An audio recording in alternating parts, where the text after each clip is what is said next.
यदि आप UGC net economics की प्रिपरेशन इस बार करने वाले हैं तो आपके लिए बड़ी धमाकेदार खबर मैं दिखाने वाला हूं, क्योंकि हमारे एक छोटी सी सिटी हिसार के अंदर नवीन जौहर जी ने, जिन्होंने 77 एडमिशंस दिए हैं 98 में से, 77 आउट ऑफ 98 क्वालिफाई करवाए हैं।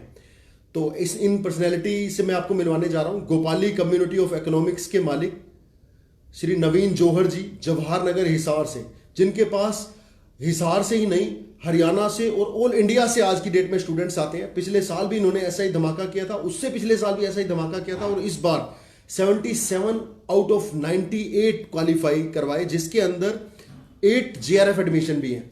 जी नमस्कार नवीन जौहर जी, कैसे हैं आप? बिल्कुल अच्छा। वेलकम है आपका हमारे चैनल पर सवाल भारत के पर। Thank you.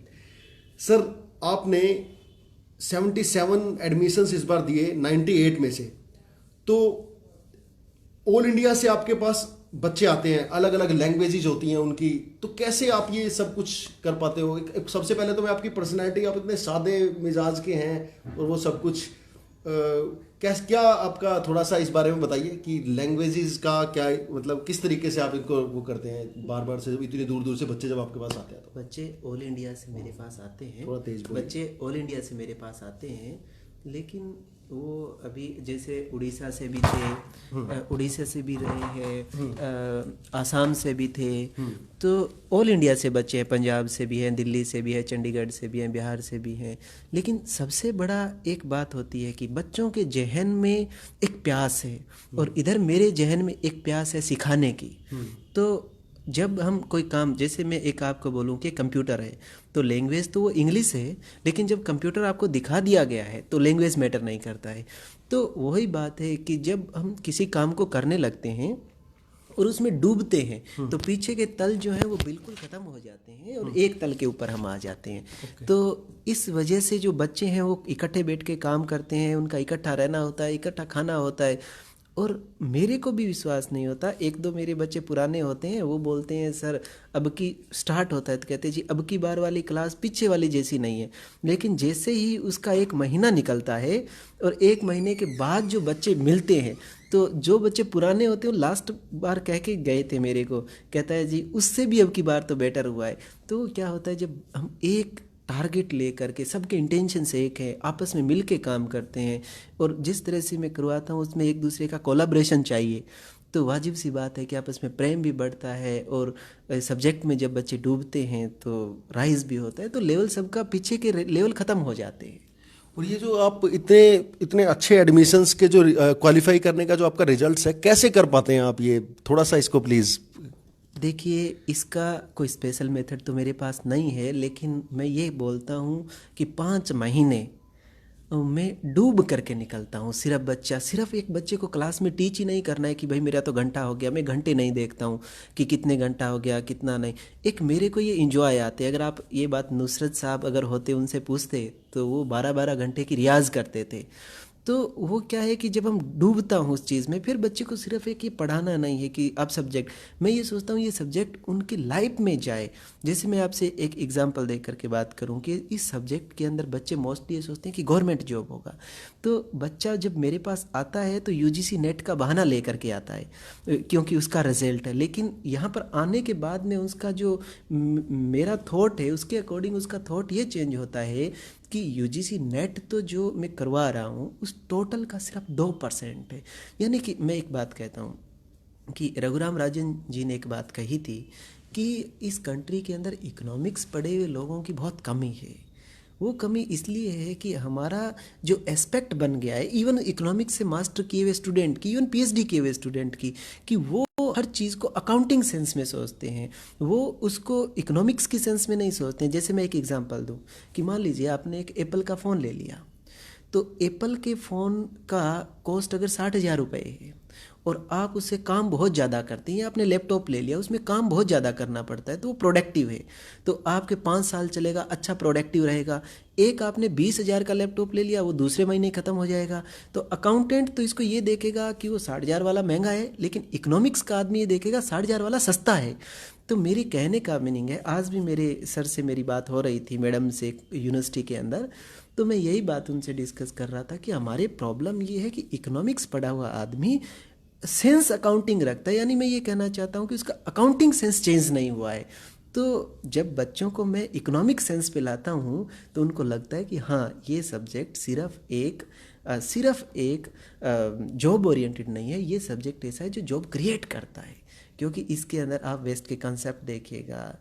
ठीक है, कुछ लोग ऐसे कहते हैं कि कैपिटलिज्म की वजह से प्रॉब्लम राइज हुई, लेकिन मैं एक चीज़, मेरी समझ ये कहती है कि कैपिटलिज्म का दो डायमेंशन है।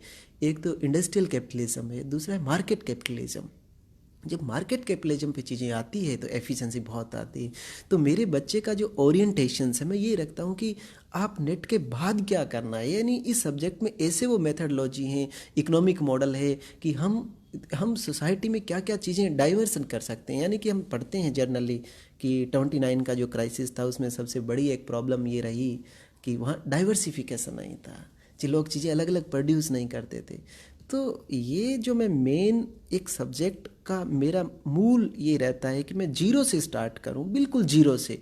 मैं ये समझता हूं कि वो बच्चा, उसने चाहे मास्टर किया हो, चाहे पीएचडी किया हो, चाहे बीए किया हो, चाहे +2 किया हो, मैं बिल्कुल जहाँ से ये सब्जेक्ट स्टार्ट होता है वहाँ से लेता हूँ। फिर मेरा जो थॉट है उस सब्जेक्ट का, वो थॉट मैं उसके अंदर डालता हूँ। तब जा कर के वो बच्चे नेट कर, तब उनको लगता है लास्ट दिन कि नेट का पेपर देने के बाद कि ये तो 2% ही नहीं है। तो बच्चे नेट करना कोई बड़ी चीज़ नहीं है, सब्जेक्ट को समझना बड़ी चीज़ होता है। तो आपके पास जो बच्चे आते हैं उनमें हिंदी मीडियम के बच्चे भी होते होंगे, कुछ इंग्लिश मीडियम के भी होते होंगे, कुछ एक्स्ट्रा ऑर्डिनरी भी होते होंगे, और कुछ जो होते होंगे वो थोड़ा सा लेवल उनका कम भी होता होगा। तो उन सबको एक साथ मिक्सिंग ऑफ मैचिंग कैसे कर पाते हैं? अभी जैसे मैंने आपको कहा कि मैं बिल्कुल उनको जीरो से कंसिडर करता हूँ। अब जब मैंने जीरो से कंसिडर कर लिया तो जो इंटेलिजेंट है उसको भी जीरो से लेता हूँ, सबको जीरो से लेता हूँ। रही बात लैंग्वेज की, तो जब आपको लैंग्वेज की तब प्रॉब्लम आती है जब आपको इमेजिनेशन करवाई जाए। मैं ये कहूँ ये स्पीकर है, तो स्पीकर को मैंने दिखा दिया तो आपका वो जो स्पीकर बोलना है, वो वर्ड है, वो लैंग्वेज है, वो आपकी उसमें जो है वो छोटा हो गया। स्पीकर आप समझ गए कि इसको बोलते हैं। तो जब हम सब्जेक्ट को ऐसे लाइव पढ़ते हैं कि ये वो सब्जेक्ट होता है तो लैंग्वेज ख़त्म हो जाती है। तो लैंग्वेज का इतना मैटर नहीं होता। मेरे पास लगभग 80% बच्चे हिंदी मीडियम से आते हैं। अभी मैं आपको एक बात बताता हूँ कि एक लड़का था जसकरण, इधर हरियाणा में CDLU यूनिवर्सिटी है, तो उसने मेरे को कल कॉल किया तो कहता है सर वो दिन याद है आपके कि जब मैं आया था और क्लास में आपने नोट्स दिए थे तो वो इंग्लिश में थे, तो मैंने आपको कहा था कि आप सर मैं इंग्लिश में पढ़ नहीं पाऊँगा, तो आपने कहा तेरा हो जाएगा तू टेंशन मत ले। तो वो बोला कि मेरे को कि मैंने दोबारा कहा सर आपको कि नहीं होगा, तो मैंने कहा कि हो जाएगा। तो फिर उसने दोबारा कहा कि सर नहीं होगा, तो मैंने उसको थोड़ा डांटने की सेंस में कहा कि हो जाएगा। तो वो चुप हो गया और वो कल कह रहा था जी कि हो गया मेरा। तो वो क्या होता है, मेहनत करने से लैंग्वेज मास्टर डिग्री के ऊपर मैटर नहीं करता, चाहे बच्चा किसी लेवल पे आए। मेरी जब इच्छा ये है कि मैं ट्रेंड करूँगा तो उसमें लैंग्वेज मैटर नहीं करता, जब आपकी नीयत अच्छी है तो मेरे लिए बच्चे का ये एक ट्रेनिंग प्रोग्राम है जिसको नेट के बहाने बच्चे जुड़ने लगे हैं। तो ऐसा इश्यू है। क्या फीसिस आपने रखी हुई है बच्चों के लिए? ऐसा कोई पर्टिकुलर फ़ीस का इश्यू मेरे पास नहीं है। सबसे पहले जब भी बच्चे मेरे पास कॉल करते हैं तो मैं उनको एक बात बोलता हूँ, फ़ीस बाद में डिस्कस करेंगे, पहले ये बताइएगा कि आपकी इच्छा है कि नहीं है। आप मेरे को, अभी मैंने बात की कि अकाउंटिंग सेंस में बात करते हैं, मैं एक बात तो मेरा ये है कि मार्केट से मेरी फ़ीस कम रहती है, फर्स्ट। दूसरा, आप इकोनॉमिक्स पढ़ने वाले बच्चे हो तो इकोनॉमिक सेंस में बात कीजिएगा कि प्रोडक्टिव कितना है। हम एक बात एग्जांपल मैं देता हूँ कि मेरे पास मैं गारंटी देता हूँ इस बात की कि जिस बच्चे को मैंने ट्रेन कर दिया 5 महीने लगा करके, वो नेट का पेपर दे, वो अचटेट का पेपर दे, वो सीटेट का दे, वो KVS का दे, वो NVS का दे, हरियाणा कॉलेज कैडर का दे, वो PhD का इंट्रेंस एग्ज़ाम दे। आप बच्चों से पता कीजिएगा, आपका रिपोर्टिंग चैनल है तो जो मेरे बच्चे, मैं नहीं कहता मेरी ज़ुबान से कहूँ, आप उनसे जाके पता कीजिएगा। अभी कुरुक्षेत्र यूनिवर्सिटी में कंटिन्यूसली 2 बार PhD के एग्ज़ाम में दोनों मेरे बच्चों ने टॉप किया है। अभी NIT में गुड़िया का एडमिशन हुआ तो हमने डिस्कस किया कोलाबरेट बैठ के, तो उसका तो ठीक है। मैं ये नहीं कहता हूँ कि भाई मेरा हुआ, मैंने ये कहता हूँ कि जब मेरे बच्चों को मैंने ट्रेन किया है तो वो इतनी अलग अलग कोचिंग के लिए उनको कितनी फ़ीस देनी पड़ती, और मेरे पास वो एक नॉमिनल सा चार्ज देते हैं। इसको हम कहते हैं कंज्यूमर सरप्लस, कि देना होता इतना और देनी पड़े इतनी। That is high productive. बात ये है कि जब आप खाना बनाना सीख जाते हैं ना, तो बार बार कोचिंग नहीं लेनी पड़ती, इतना सा बात है। तो फीस में कोई ऐसा नहीं है, अगर जिस बच्चे का प्रॉब्लम है उस बच्चे, बात फीस का नहीं है। मेरे को बच्चा चाहिए कि जिसकी अंदर से ऐसा हो, जैसे मैं घूमता था ग्रेजुएशन में कि मेरे को कोई पढ़ाने वाला मिले, तो ऐसा मेरे साथ कभी कोई हुआ नहीं कि कोई पढ़ाने वाला मिले। तो मेरी एक तड़प रहती थी, मैं चाहता हूँ ऐसे बच्चे मिले मेरे को। तो फीस का कोई इश्यू नहीं है, वो सेकेंडरी इश्यू हो जाता है, ये ऐसा रहता है। तो अगर फिर भी ये मान ले कि कोई बच्चा अगर फाइनेंशियली वेरी स्ट्रांग नहीं है तो बेहिचक आपके पास आ सकता है। इसमें कोई डाउट नहीं है। बस एक बात मैं कह रहा हूँ, फाइनेंशियली आप कोई इश्यू नहीं, उस बच्चे की अंदर से तमन्ना चाहिए कि मेरे को कुछ करना है। अभी आपसे पीछे भी मीडिया से आए थे, तो एक गुड़िया थी, वो खुद फोर्सफुली जा करके मीडिया वालों को कहने लगी कि मैं यहाँ पढ़ी हूँ, मैंने फीस नहीं दी। आपके रिकॉर्डिंग वो यूट्यूब पे भी पड़े हैं। तो ऐसा फीस की बात नहीं है। बात मेन जो बात है, अभी मैं रजिस्ट्रेशन करता हूँ तो मैं यही देखता हूँ उसमें, बात सबसे बड़ी ये है कि तमन्ना है कि नहीं है, अंदर अंदर जिगर में इच्छा है कि नहीं है। अभी मेरे पास एक लड़का आया आसाम से, कल रात पहुंचा 12 बजे। उसका पीएचडी है, उसका नेट भी है, 3 बार नेट है, उसका पीएचडी है। फिर भी वो लड़का आया है इस आस में आया है कि यहाँ पर मैं वो चीज़ समझ सकूँगा जिसमें जाकर, वो मेरे को बोलता कि सर नेट भी हो गया, पीएचडी भी है, लेकिन वो समझ नहीं है जो एक होता है ना, जिसको डिफाइन नहीं किया जा सकता, लेकिन वो आपके अंदर एक पिकअप कर जाते हो कि हाँ ये आ गया। जैसे मैं एग्जांपल दूँ एक, कि हम जैसे चाय बनाते हैं ना, तो क्या आप चीनी को उस वेट करके डालते हो क्या कितना डलेगा, लेकिन हम चीनी मीठ चाय बिल्कुल परफेक्ट बनाते हैं, और डालते टाइम एक अंदर से इंट्यूशन आता है कितनी चीनी इनफ है। तो वो एक्सपीरियंस हो जाता है उससे। वो इंट्यूशन सब्जेक्ट का, हर किसी चीज़ का इंट्यूशंस होता है।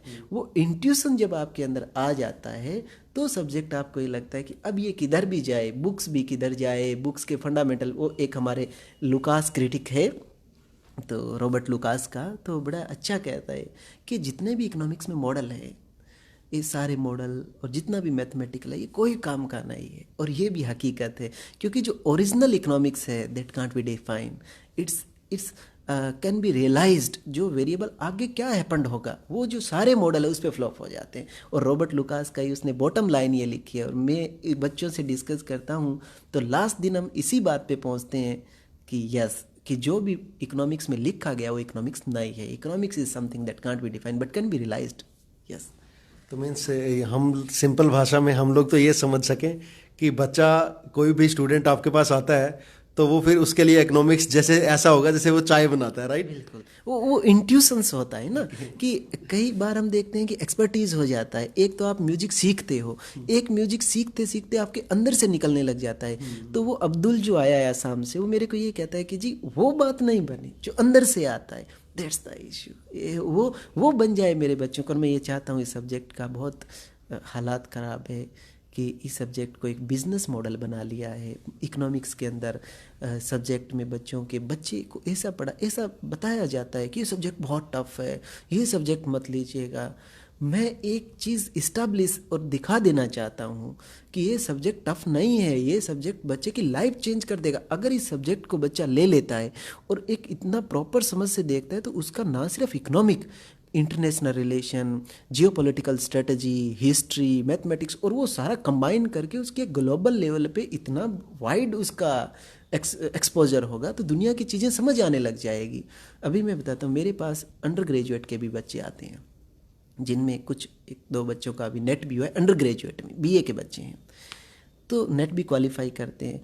अब आप अंदाज़ा लगा सकते हो कि जो अंडर ग्रेजुएट बच्चे हैं और वो नेट क्वालिफाई किया है, अब जब वो बच्चे का, अभी हालांकि उसकी माइंड की मेच्योरिटी नहीं है, अभी मैंने उसको ट्रेंड किया है। जैसे एक माली होता है, वो एक पौधे के ऊपर कलम चढ़ा के उसको तैयार करता है, लेकिन पौधा खुद नहीं चलता है अभी तक, वो पौधा सिर्फ तैयार हुआ है।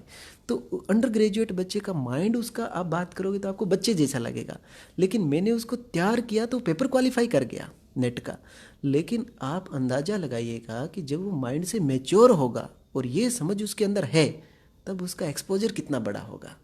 यानी जब वो बच्चा मास्टर डिग्री करेगा और उसका माइंड खुलेगा और वो चीज़ें उसके अंदर है जो ऑलरेडी इनबिल्ट कर दी, जो तैयार कर दिया गया है उसको, अब उनको इस तरह से तैयार किया गया है कि वो उसका सेल्फ कुछ भी डिसीजन नहीं है, लेकिन जिस दिन उसका सेल्फ डिसीजन होगा तो ये 3 साल के अंदर उस बच्चे में वो चीज़ें डलेगी।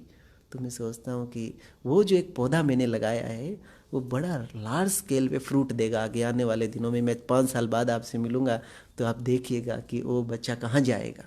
So nice.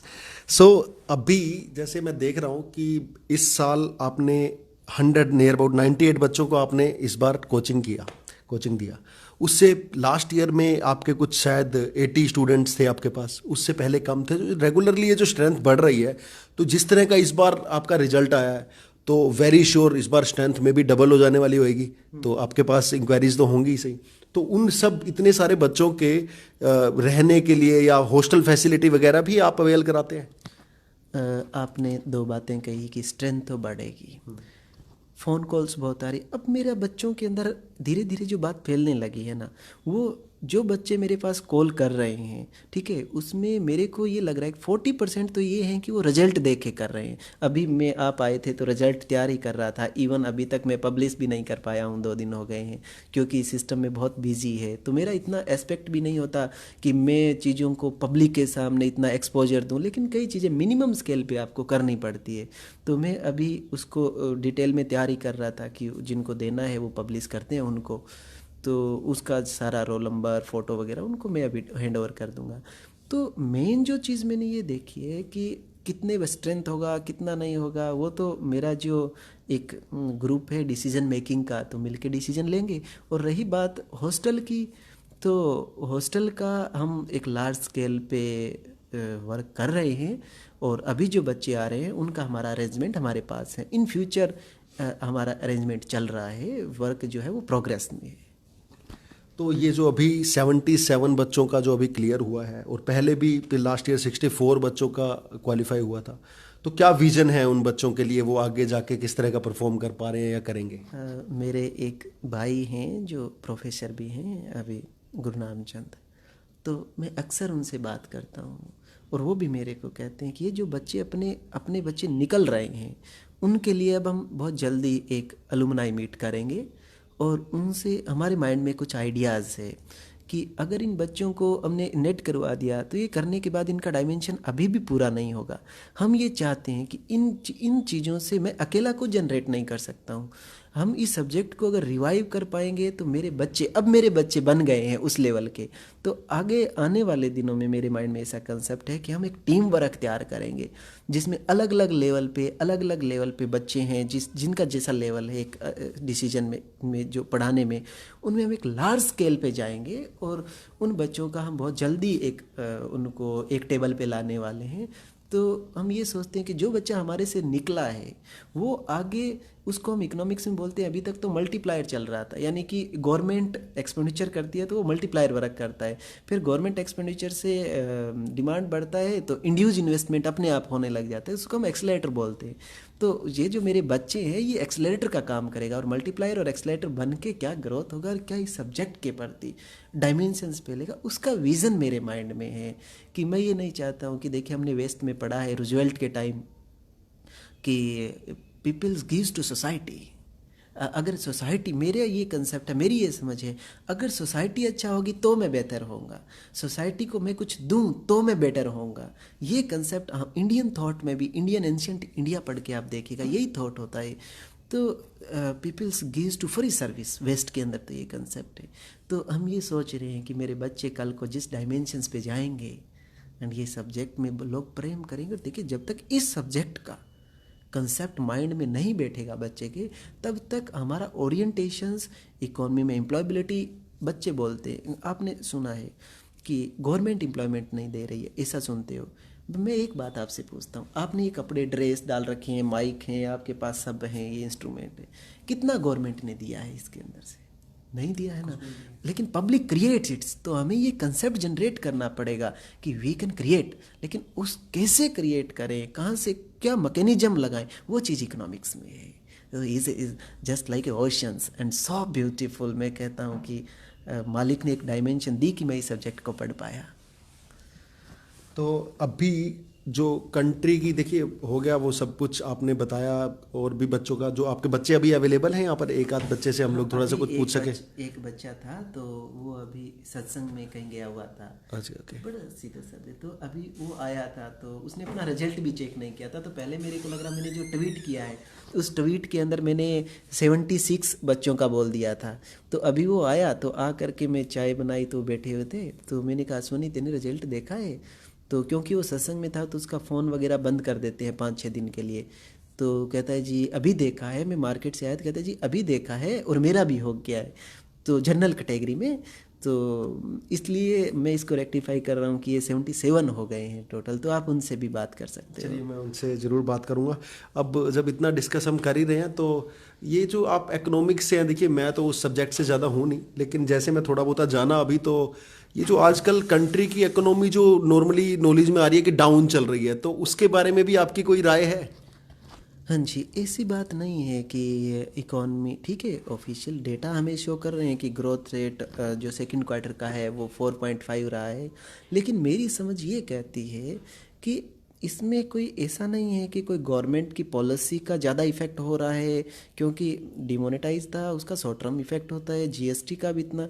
लेकिन जो ये चीज़ मैं देख पा रहा हूँ, मेरी समझ ये कहती है ये स्ट्रक्चरल प्रॉब्लम है इंडियन इकोनॉमी के अंदर। स्ट्रक्चरल ऐसे समझें कि एग्रीकल्चर में अप्रॉक्सीमेटली 50% पॉपुलेशन एम्प्लॉयबिलिटी है वो एग्रीकल्चर में है। और जब से ग्रीन रेवोल्यूशन स्टार्ट हुआ उसके बाद से अगर हम देखें, अभी 2016 की जो एग्रीकल्चर का डेटा है उसका हम देखें तो नियर अबाउट 80% मार्जिनल और स्मॉल फार्मिंग हो गई। यानी कि उनके 1 हेक्टेयर के आर पार ज़मीन है, यानी 2 एकड़ 2.5 एकड़ ज़मीन है। और सबके पास आप जा कर के देखिएगा ट्रैक्टर हैं, सारे कैपिटल। यानी मेरे कहने का मीनिंग हो गया कि वो 2 एकड़ की ज़मीन कैपिटल इंटेंसिव हो गई। सीड्स का प्राइस बहुत हावी है, लेकिन जो खेती करने का जो एकड़ है वो बहुत छोटा हो गया, फार्मिंग छोटी हो गई। एक चीज़ ये देखें तो उससे क्या हुआ है कि प्रोडक्टिविटी गिर गई है। मैं इसको ऐसे कह रहा हूँ कि जो करंट का इकोनॉमिक प्रॉब्लम है वो कोई आज राइज हुआ है ऐसा नहीं है, कोई गवर्नमेंट का कोई बहुत बड़ा पॉलिसी शिफ्ट हो गया ऐसा नहीं। दो चीज़ें मेन है, एक तो हमें इंडस्ट्री को समझना चाहिए, एक हमें एग्रीकल्चर को समझना चाहिए। पहले हम एग्रीकल्चर पे आते हैं। एग्रीकल्चर की वजह से ये डाउन इसलिए लग रहा है कि एग्रीकल्चर के अंदर जितने तक हमारे ये 60s से जो ग्रीन रेवोल्यूशन स्टार्ट हुई थी तो गवर्नमेंट ने सब्सिडाइज करके और काफ़ी हद तक प्रोडक्टिविटी भी बढ़ी।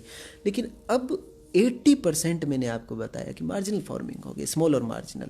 तो उसकी वजह से क्या हुआ है कि और हर किसी के पास कैपिटल हो गई, यानी कैपिटल का मीनिंग मशीनरी हो गई। अब 2.5 एकड़ वाला, एक आम आदमी की लैंग्वेज में कहीं 2.5-2 एकड़ वाले के पास ट्रैक्टर है।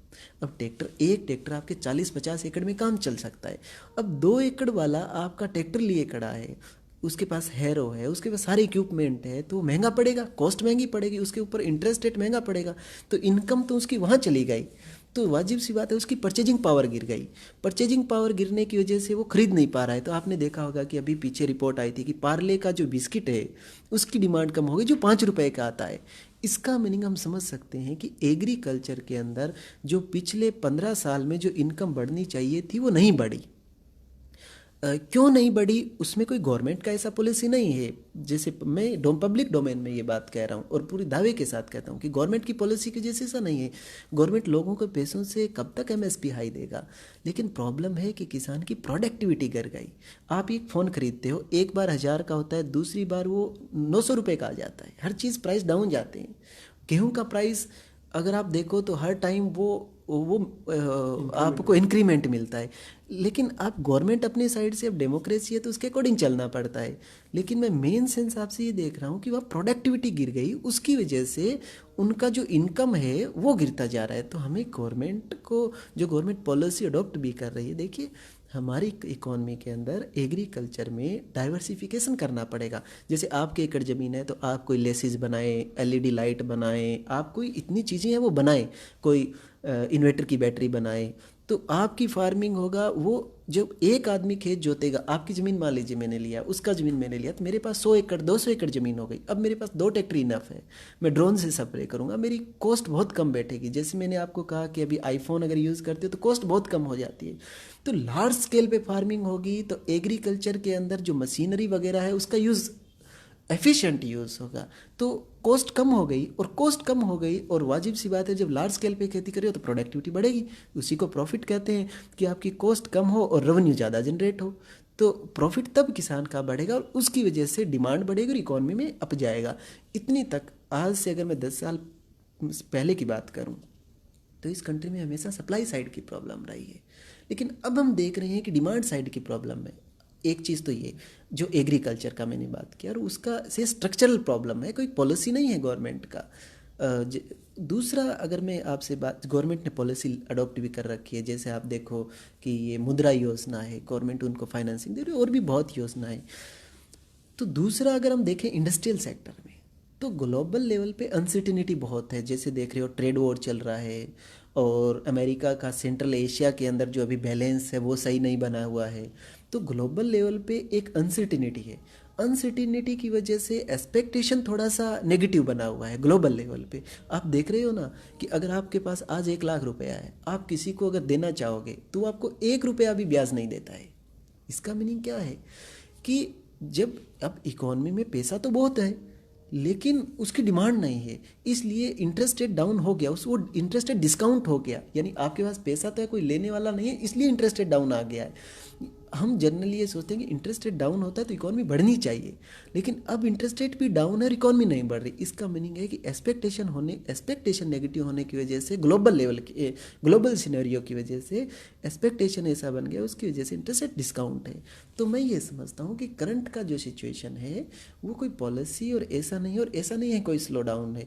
जैसे ग्लोबल लेवल पे चीज़ें ठीक होगी और एग्रीकल्चर में एक लार्ज स्केल पे लोगों को निकालना पड़ेगा तो इंडियन इकोनॉमी के अंदर बूस्ट मिलेगा। और थोड़े टाइम में ऐसा लग रहा है कि ये स्लो डाउन है, कोई ऐसा रिसेशन नहीं है, स्लो डाउन है, और वो ग्लोबल लेवल का इफेक्ट ज़्यादा है। तो ये इस सेंस में बात कर सकते हैं। जी, थैंक यू वेरी मच नवीन जौहर जी। और हम चाहेंगे कि आप जो जिस तरह के रिजल्ट्स आप दे रहे हैं ऐसे ही रिजल्ट्स आप रेगुलरली और भी आगे देते रहें, और बच्चों का भविष्य, स्टूडेंट्स का भविष्य ऐसे ही बनाते रहें।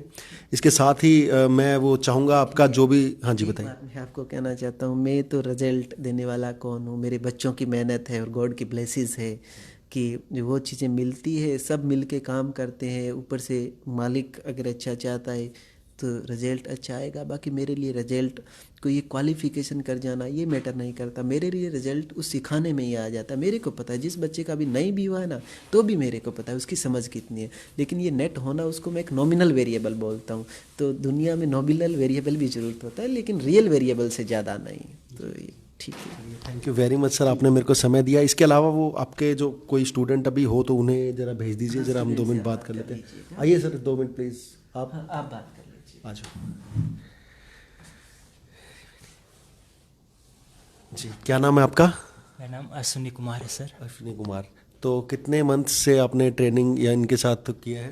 मैंने सर पिछले 4 महीनों से इनके साथ वक्त मान लो गुजारा है। और बहुत ही अच्छे तरीके से, मैं कहता हूँ इतने बढ़िया तरीके से पढ़ाते हैं ये कि हर कोई बंदा इनके पढ़ाने पर कायल हो जाता है।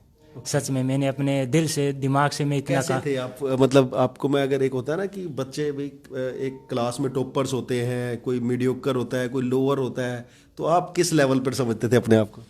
मैं सर वैसे खुद को जैसे होता है कि भाई आज कल बंदे इतने परसेंटेज नंबर लाते हैं, बहुत ज़्यादा परसेंटेज नंबर लाते हैं भाई, 80%, 90%, किसी 95%। तो मैंने ग्रेजुएशन घर पर ही की, मैंने आगे पढ़ने का चाव था और एक एम बना रखा है मैंने, तो उसके हिसाब से मैंने और ज़्यादा क्वालिफिकेशन हासिल करने की कोशिश की। तो उसमें मैंने बीए की मैंने घर पर ही कुरुक्षेत्र यूनिवर्सिटी से कॉरेस्पॉन्डेंस, तो उसमें मेरे 65 नंबर आए थे। तो उसके बाद में जो भाई एडमिशन उस दौरान होते थे कि भाई अपने परसेंटेज के हिसाब से, तो उसी दौरान जैसे जिस दौरान मैंने बीए की उस दौरान हरियाणा एजुकेशन सिस्टम में ऐसा सिस्टम होता था कि भाई मास्टर डिग्री में एंट्री इंट्रेंस टेस्ट के बेस पर होगी सभी यूनिवर्सिटीज़ में। तो वो मेरे पास अपॉर्चुनिटी थी क्योंकि मेरे पास बीए में 65% नंबर थे। तो मैंने वो एग्ज़ाम दिया और उसमें मेरे 80 रैंक आई थी, 80। तो मेरे को ऐसे हौसला हुआ कि बंदा मेहनत से बहुत कुछ कर सकता है। तो मेरे वैसे तो कई चांसेस थे कई यूनिवर्सिटियों में, लेकिन ये CDLU यूनिवर्सिटी मेरे को अच्छी लगी और वहाँ पर मैंने अपनी पोस्ट ग्रेजुएट की। और उसके बाद में जब मेरे को मालूम नहीं था कि भाई हिसार में ऐसा कुछ है कि भाई इकोनॉमिक्स की तैयारी करवाता है, मेरे को ऐसा आगे डिसीजन था कि ये टीचिंग में जाऊं या SSC HSC के एग्ज़ाम की तैयारी करूं। तो जिस दौरान इनका वो रजिस्ट्रेशन था लास्ट दिन, उससे एक दिन पहले ही मेरे को मेरे दोस्त से, रजनीश नाम उनका, तो उनसे पता चला कि भाई वो वहाँ पर जाकर आया था और रजिस्ट्रेशन करवा कर आया था। तो उसने कहा कि ये इंसान वैसे बिल्कुल नाइस प्रकृति के हैं और वो कहते हैं ना भाई रूल रेगुलेशन पर चलने वाली हैं, वो मेरे को तो ऐसा ही इंसान चाहिए। और मैं सोचता था ऐसे कि यार यहाँ हो जाएगा क्या। वो कहते हैं कि ये मान लो जिसके अंदर वो ललक होती है ना पढ़ने की, ऐसे बंदों को ये पहचान भी जाते हैं और ऐसे ही बंदों को लेते हैं। ऐसे मान लो मैंने सोचा यार ऐसा है तो पता नहीं मेरा एडमिशन यहाँ होगा या नहीं, लेकिन मैं एक बार ज़रूर मिलना चाहूँगा और यहीं से ही तैयारी करूँगा अगर ऐसी चीज़ है तो मैं यहाँ आया लास्ट दिन, तो वहाँ मेरे को बहुत अच्छा लगा। और फिर उसके बाद यहाँ पर बहुत से बच्चे थे अच्छे अच्छे पढ़ने वाले थे, क्योंकि मैं तो अपने आप को मिड से भी थोड़ा लो लेवल का ऐसे मानता है कि परसेंटेज के हिसाब से। वैसे तो बंदे की क्वालिटी परसेंटेज नहीं देखी जाती आज के टाइम में, क्योंकि मैं पीछे केमिस्ट रहा हूँ मल्टीनेशनल कंपनी में और क्वालिटी एग्जीक्यूटिव का भी काम किया हुआ है और शिफ्ट इंचार्ज का भी। तो वहाँ पर क्या है, प्राइवेट कंपनीज हो या कोई भी ऑर्गेनाइजेशन हो, कॉरपोरेशन कोई संगठन हो, तो वहाँ पर क्या है बंदे की क्वालिटी देखते हैं कि भाई बंदा कितना उत्पादक है, कितनी नॉलेज है उसको। तो वहाँ पर परसेंटेज नहीं चलती, चाहे वो आरक्षण का मामला हो या कुछ और हो। आरक्षण वहाँ पर कोई कुछ नहीं चलता। अगर बंदे में दम है, अगर प्रोडक्टिविटी है तो वो आगे जाएगा, वरना पीछे रहेगा। मैं पॉलिटेक्निक की उस दौरान मेरे 5वें सेमेस्टर में 3 कंपनियों में सिलेक्शन हो गया था और उस 6ठे सेमेस्टर में 5 कंपनियों में हो गया था सिलेक्शन। तो वो कहते हैं प्रोडक्टिविटी होनी ज़रूरी है, बंदे में क्वालिटी या एजुकेशन होना ज़रूरी है। तो यहाँ पर भी मेरे को मालूम ही नहीं था कि भी मेरा नेट क्वालिफाई हो जाए। वैसे तैयारी बहुत अच्छी की थी हमने, बहुत हार्ड वर्किंग करवाई थी और उसके चलते आज ये मुकाम पाया कि भाई मैंने नेट जनरल कैटेगरी में क्वालिफाई किया है नेट। और इससे ज़्यादा खुशी ये हो रही है कि मैंने यहाँ आकर अपने में बहुत ज़्यादा इम्प्रूवमेंट की। वैसे CDLU यूनिवर्सिटी में भी मनोज श्रीवास सर थे और राजकुमार श्रीवास सर, गोदारा सर, तो वो बहुत अच्छे पढ़ाते थे। साथ में वो भी नॉलेज देते थे जो आज के यूथ को देनी चाहिए। बच्चे का जो बेस है, बेस अगर अच्छा बने, मोरल वैल्यू या करेक्टर अगर अच्छा हो तो बंदा इस समाज की अच्छी नींव बन सकता है। इसको और आगे क्वालिटी से भरा हुआ समाज बना सकता है और यही ज़रूरी है। कंग्रेचुलेशन फर्स्ट ऑफ ऑल, आपका जो नेट क्लियर हुआ है। और इसके अलावा मैं चाहूँगा कि आप जो है ना और स्टूडेंट्स अगर कोई एडमिशन लेना चाहे जो जिसने नेट के लिए प्रिपरेशन करनी हो, तो उसको आप क्या मैसेज देना चाहोगे? सर मैं मेरे एक्सपीरियंस के आधार पर मैं उनको बताना चाहूँगा और बताता भी रहता हूँ, क्योंकि जो इंसान पढ़ाई के साथ साथ और बंदे की मोरल वैल्यू भी बढ़ाए, तो वो थे नवीन जौहर सर, जो बहुत अच्छे तरीके से पढ़ाते हैं। मैं ऑब्जर्व करता था कि ये इंसान कैसे इतना कुछ, मान लो एक पूरे 4-4, 5-5 घंटे तक लगातार पढ़ाते रहते हैं, वो भी खड़े खड़े, और वो इतने शिद्दत से पढ़ाते हैं, इतने अंदर डूब कर पढ़ाते हैं कि हमें भी पूरा मज़ा आता है। क्योंकि जब सब्जेक्ट की नॉलेज होने लगती है ना, तो वो सब्जेक्ट बोरिंग नहीं लगता, मज़ा आने लगता है। हाँ, फिर वो क्या है कि माइंड पर प्रेशर नहीं रहता उस चीज़ का। पूरा मान लो 4 महीने सच बताऊं बहुत ज़्यादा हार्ड मेहनत की हमने। फिर एंजॉयमेंट हो जाता है। हाँ, क्योंकि इन्फॉर्मेशन आने लगती है ना, नॉलेज। हाँ, तो उसमें एंजॉय करने लगता है। हम पूरी मेहनत की 4 महीने, लेकिन हमें ऐसे नहीं लगा कि भाई ये तो हमारे ऊपर बर्डन हो गया, हमारा शोषण हो रहा है। नहीं, जब पेपर दिया ना, पेपर देने के बाद ऐसे लगा कि वाह क्या बात है, पेपर तो आसानी से हो जाएगा। सिलेक्शन हो ही गया। अब मेरे को कोई टेंशन नहीं थी। मैं अभी ब्यास डेरा राधा स्वामी जी का वो सत्संग था जयपुर, तो वहाँ गया था। तो 27 से 2 तारीख तक मेरी सेवा थी लंगर में। तो मैं तो बेझिझक सेवा करता रहा।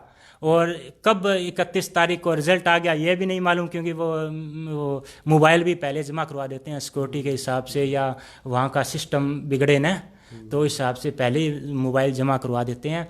तो मुझे ख्याल ही नहीं था कि रिजल्ट आया है। आज तारीख कितनी है और नव वर्ष भी आकर चला गया, नव वर्ष का पहला दिन भी आकर चला गया, लेकिन मेरे को कोई मालूम नहीं था। मैं तो अपनी मस्ती में रहा। मुझे मालूम है, सर कहते थे कि भाई अगर आप मेरे कहे हुए हिसाब से चलोगे तो आप बिलीव मी, वो एक शब्द है उनका कि बिलीव मी, आपका नेट भी हो जाएगा और आपको ऐसा लगेगा कि भाई बहुत ज़्यादा इम्प्रूवमेंट की है आप में, नॉलेज बहुत ज़्यादा है इकोनॉमिक्स की। और वास्तव में ऐसा ही हुआ। जब मैंने तो यहाँ आकर, जयपुर से आया हूँ, मैं आज ही आया था, लगभग अभी आपके आने से आधे घंटा पहले आया था, और मैंने यहाँ आकर देखा रिजल्ट मेरा। और वो क्वालिफाई हुआ। मैं कि वाह क्या बात है। चलिए, बहुत बहुत बधाई आपको। ये थे नवीन जौहर जी के, यहाँ पर हम लोग थे Gopali institute of commerce, right, Gopali community of economics, Gopali community of economics. तो आप बच्चों ने भी, जिसका भी मन करे, तो मैंने आपको एक राह दिखाई है, आप जरूर इनसे कांटेक्ट कीजिएगा और एडमिशन लीजिएगा। इनके शागिर्द में रहकर अपना भविष्य बनाने की कोशिश कीजिएगा। जय हिंद, जय भारत। मैं अजय गेरा, सवाल भारत के पर।